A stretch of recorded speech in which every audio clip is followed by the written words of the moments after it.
New TV Telugu. ఇప్పుడు Telangana top 10 చూద్దాం. వేములవాడ శ్రీ రాజరాజేశ్వర స్వామి వారి ఆలయానికి శ్రావణ మాసం సోమవారం సందర్భంగా భక్తులు అధిక సంఖ్యలో వచ్చారు. దీంతో ఆలయం భక్తులతో కిటకిటలాడుతోంది. సుదూర ప్రాంతాల నుంచి వచ్చిన భక్తజనం ముందుగా ధర్మగుండంలో పుణ్యస్నానాలు ఆచరించిన తర్వాత కోడె మొక్కలతో పాటు తలనీలాలు సమర్పించుకుని సేవలో తరించారు. అధిక సంఖ్యలో భక్తులు రావడంతో శీఘ్రంగా దర్శనమయ్యేందుకు ఆలయ అధికారులు క్షేత్రస్థాయిలో పర్యవేక్షిస్తున్నారు. కాశీపేట 1 ఇంక్లైన్ గని వద్ద కార్మికులు ఆందోళన చేపట్టారు. సోమిశెట్టి శరత్ గని ప్రమాదంలో తన కాలు విరిగిపోవడంతో కుటుంబ సభ్యులు, కార్మికులు గని ఆవరణ నిరసన వ్యక్తం చేశారు. కార్మిక సంఘాల నాయకులతో వారు మాట్లాడారు. గని ప్రమాదానికి గల కారణాలు తెలుసుకోవాలని సూచించారు. గనిలో భద్రత ప్రమాణాలను మరింతగా పెంచాలని కోరారు. ఈ కార్యక్రమంలో కార్మిక సంఘాల నాయకులు పాల్గొన్నారు.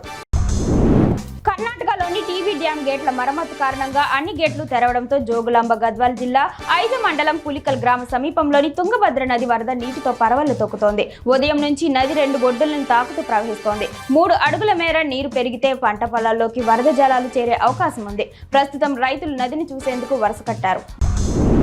వనపర్తి జిల్లా కేంద్రంలో ఉన్న ఆర్టీసీ బస్టాండ్ను విస్తరించాలని ప్రయాణికులు కోరుతున్నారు. వనపర్తి తాలూకాగా ఉండగా అప్పటి అవసరాలకు తగ్గట్టు నిర్మించారని, ఆ తర్వాత డివిజన్ కేంద్రంగా మారిందని, ఇప్పుడు జిల్లాగా మారింది. 14 మండలాల నుంచి ప్రజలు వనపర్తికి వస్తారని, ప్రయాణ ప్రాంగణం సరిపోవడం లేదని అంటున్నారు. తగినన్ని ప్లాట్ఫారాలు లేక బస్సులను చెట్ల కింద నిలుపుతున్నారు.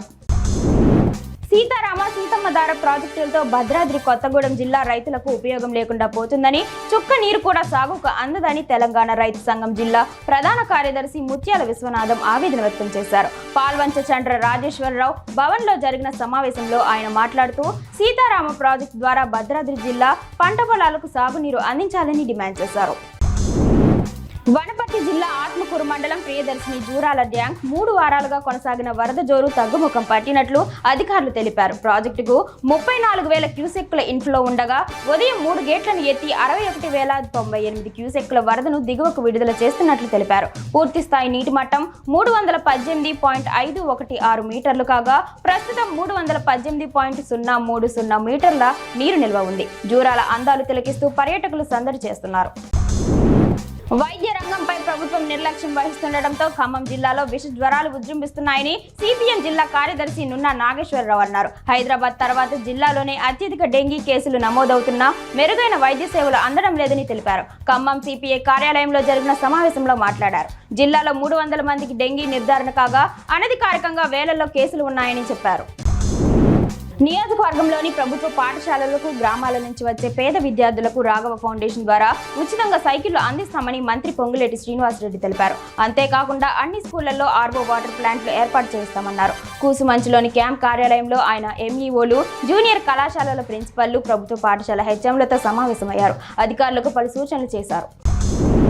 నాగార్జున సాగర్ ప్రాజెక్టుకు వరద కొనసాగుతుండటంతో 18 గేట్లను 5 అడుగుల మేర ఎత్తి క్రస్ట్ గేట్ల ద్వారా 1,43,518 క్యూసెక్కుల నీటిని దిగువకు వదులుతున్నారు. జలాశయానికి ఇన్ఫ్లో, అవుట్ఫ్లో 1,87,716 క్యూసెక్కులు ఉంది. ప్రస్తుత నీటి మట్టం 588.80 అడుగులు ఉంది.